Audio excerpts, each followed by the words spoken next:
is a silence that settles in after the narcissistic storm passes. It is not a peaceful silence. It is a deafening, hollow silence. It is the sound of a vacuum.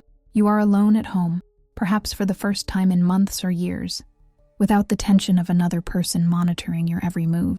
You go to the bathroom, wash your face, and look up at the mirror, and you don't recognize yourself. You see the eyes, the hair, the shape of the face, but the person looking back is a stranger, an exhausted shell, and the question arises, coming from the pit of your stomach, who am I? You try to remember what you used to enjoy doing. What music did you listen to? What was your favorite food? What were your opinions on politics, on life, on anything? And the answers don't come. There is only a dense fog, a buzzing, and the faint voice of someone else echoing what they thought, what they liked, what they dictated. If you are feeling this, you are not crazy. You did not lose yourself. Your identity did not evaporate. It was methodically deconstructed. It was hijacked. And this video is the map to reclaim it.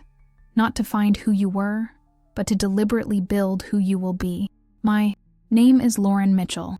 My purpose with this channel is to show that the problem was never you, and more importantly, that you are not alone. If this video resonates with you, I invite you to subscribe to the channel and leave a like on the video. I appreciate your support. What follows the discard? The escape is often called brain fog, but that description is too mild. It's more like a psychological desert. You wander for days, weeks, months, in a kind of autopilot. You get up, maybe go to work, take care of essential obligations, but you are not there. You are a spectator of your own life. The most terrifying characteristic of this desert is the paralysis. You find yourself standing in front of your closet, unable to decide what to wear, not because you don't have options, but because the very notion of choice seems like an alien concept. What do I want to wear? The question seems impossible. For so long, your choices were made by you or for you, directly or indirectly. You dressed to avoid a fight, to please, or because you were told your taste was ridiculous. The muscle of your agency, your ability to exert your will in the world, has completely atrophied. You sit on the couch and don't know what to do. Turn on the TV? What show? Read a book? Which one? The apathy is overwhelming. This is not laziness. This is combat exhaustion. You spent years in a state of hypervigilance, with your central nervous system operating at maximum capacity, anticipating the next explosion, the next silent treatment, the next veiled criticism. Now that the immediate threat is gone, your body and mind have collapsed, and along with the apathy comes the pain of disconnection. You meet friends you haven't seen in a long time, and they seem to speak a language you have forgotten. They talk about plans, hobbies, passions. You just nod your head. You feel like a ghost at the party, hollow inside. You smile, but the smile doesn't reach your eyes because you no longer even know if the feeling behind it is real. This is the deepest symptom of narcissistic abuse. It is not the obvious scars of verbal or emotional violence. It is the subtle and progressive annihilation of the self. The narcissist didn't just want your love or your admiration. They wanted your life. They wanted to occupy the space that you occupied. And that is why you feel so empty. Because the space that was once yours, your thoughts, your dreams, your beliefs, was excavated and filled by them. And now that they are gone, they took everything with them, leaving only the whole. You are grieving, not just for the end of the relationship, but for the death of the person you thought you were. You fear that she is gone forever. It is crucial that you understand. She is not dead, she was buried. And the first step to rescue is to understand the architecture of the demolition. How exactly did they do this? The loss of your identity was not an unfortunate side effect of the relationship. It was the goal of the relationship. A narcissistic person cannot coexist with a strong, autonomous, and separate identity. A healthy self is an existential threat to their false self. For them to be able to control you, they first needed to disassemble you. And they did that using 3 main tools. The first is mimicry and mirroring, which constitutes the initial identity theft. Think back to the beginning, the love bombing. You didn't fall in love with them. You fell in love with your own reflection. The narcissist, being fundamentally empty of a stable identity of their own, acts like a chameleon. They studied you. They mapped your hopes, your fears, your dreams, your traumas. And then they became a perfect mirror. You loved an obscure band? They magically loved it too. You had a dream of traveling to a specific place? It was their biggest dream too. You had strong moral values? They presented themselves as the most righteous person you had ever met. You felt seen. You thought, finally, my soulmate. What was happening was a download. They were downloading your personality to create the persona you would love. At the same time, they were establishing a baseline. We are one. We are the same. This is crucial, because later, any attempt you make to differentiate yourself from them, I don't agree with that, I want to do something else, will be treated as a fundamental betrayal of that forged unity. They were not connecting with you. They were assimilating you. The second tool is strategic isolation. An identity does not exist in a vacuum. It is reinforced and validated by our connections. Our longtime friends, our family, our colleagues, our hobbies, they are the ones who remind us who we are. A childhood friend says, "You were always so good at that." Your family remembers a story that defines your character. Your hobby of painting connects you with your creative side. The narcissist knows this, and they cut these roots, one by one. They do it subtly. I don't really like your friend. She seems fake. Your family controls you too much. They don't want you to be happy. You're going to spend time on this, your hobby, instead of being with me? I thought we were special. Each of these cuts is small, but the cumulative effect is devastating. They put you in a bubble where the only source of validation, the only opinion that matters, the only mirror allowed is them. Without your external reference points, your identity begins to falter. You stop painting. You stop seeing your friends. You distance yourself from your family. And the world that was once vast and full of you now boils down to an apartment and one person's opinion. The third and most destructive tool is gaslighting. If mirroring steals your identity and isolation weakens it, gaslighting destroys it at its foundation. The basis of who I am is trust in my own perception. I know what I saw. I know what I heard. I know what I felt. Gaslighting is the systematic demolition of that trust. I never said that, but you heard it. You're overreacting, it was just a joke, but it hurt. You're crazy, that never happened, but you remember it, over and over and over again. Your reality is denied. Your feelings are invalidated. Your memory is questioned. The narcissist's goal is to make you doubt your own mind so much that you need them to tell you what is real. They become the arbiter of your reality. When you can no longer trust what you see, hear, or feel, you can no longer trust who you are. If your feelings are wrong and your memories are false, then who are you? You become a shell, dependent on the abuser to fill it with their version of reality. That is why you feel so empty now. The mirroring sucked out your personality, the isolation removed your pillars of support, and the gaslighting destroyed your foundation. You are no longer a house. You are a vacant lot. But here is the cruelest part of the plan. The narcissist no longer needs to be present for the abuse to continue. They left, but the damage remains, because they installed malicious software that continues to run in your mind. You have become your own jailer. The emptiness you feel is haunted by the echo of their voice. This is what we call the internalized critic, the voice that tells you that you are not good enough, that you are stupid, that you are ugly, that no one will ever love you again.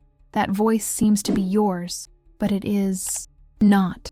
It is their voice, which you heard so many times that your brain adopted it as its own. That is why recovery is so difficult.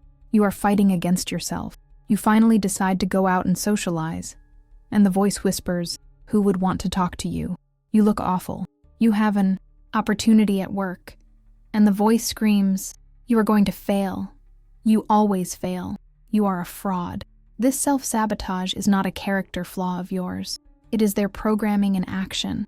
They trained you to hate yourself, because a person who hates themselves is easier to control and less likely to leave.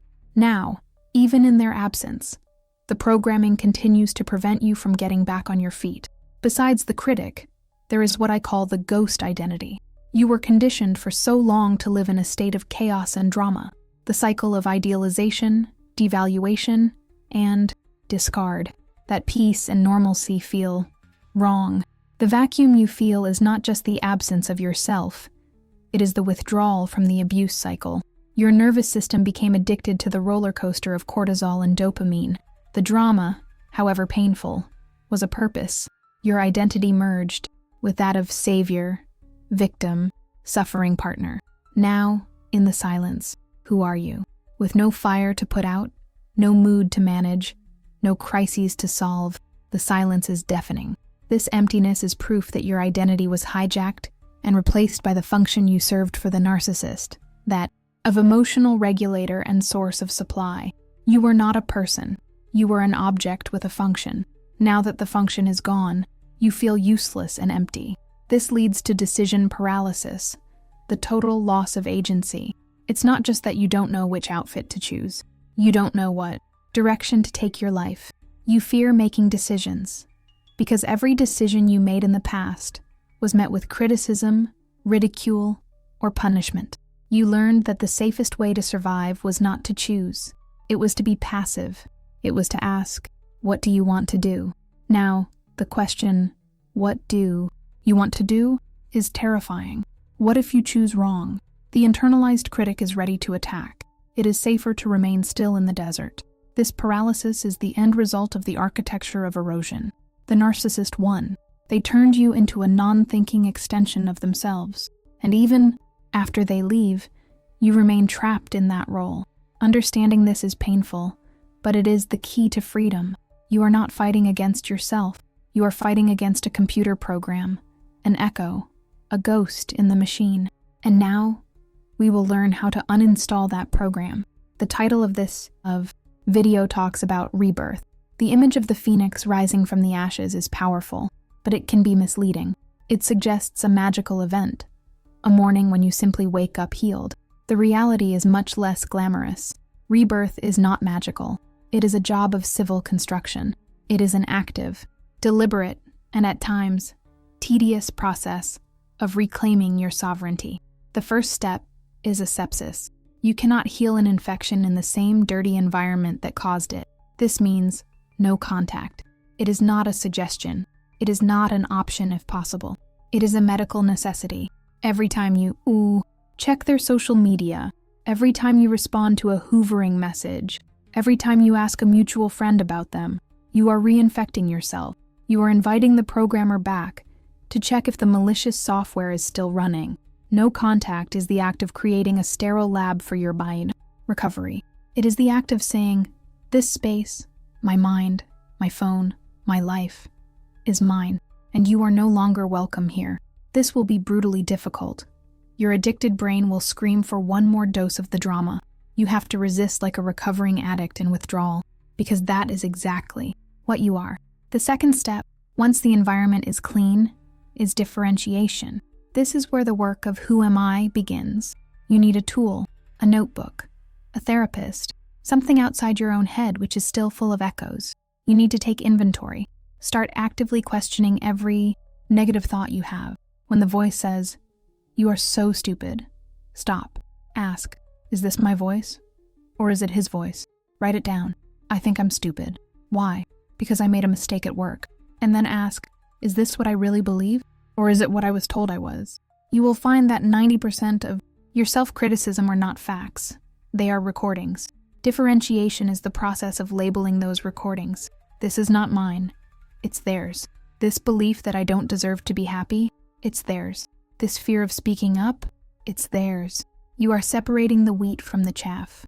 You are identifying their software, so you can finally press delete. The third and most important step is the reconstruction of agency through micro-choices. Your identity is not a mystical thing you find. Your identity is the sum of your daily choices. It is a verb, not a noun. You build it with actions. Since your choice muscle has atrophied, you won't start by lifting 200 pounds. You won't decide today to move to a new country or change careers. That is paralyzing. You will start with the micro. Today, you will consciously decide what you will have for breakfast. Not what is fastest, not what they used to like. You will stop and ask, what do I want to eat? And maybe the answer won't come. That's okay. Choose anything, and then own the choice. I chose this. Tomorrow, you will choose the music you want to listen to in the car. Later, you will choose the route you want to take. Home. These are small, almost childlike choices, but each one is an act of rebellion.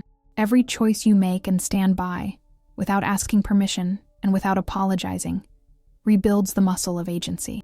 I want, I choose, I do.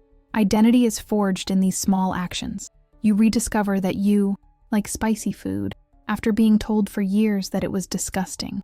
You rediscover that you love walking in the rain. You rediscover that you have a strong opinion about a movie. You are not finding the old you. You are creating the new you. Every small choice is a brick you place in the foundation of your new home. This process is slow. There will be days when the fog returns. There will be days when the echo seems louder than your own voice.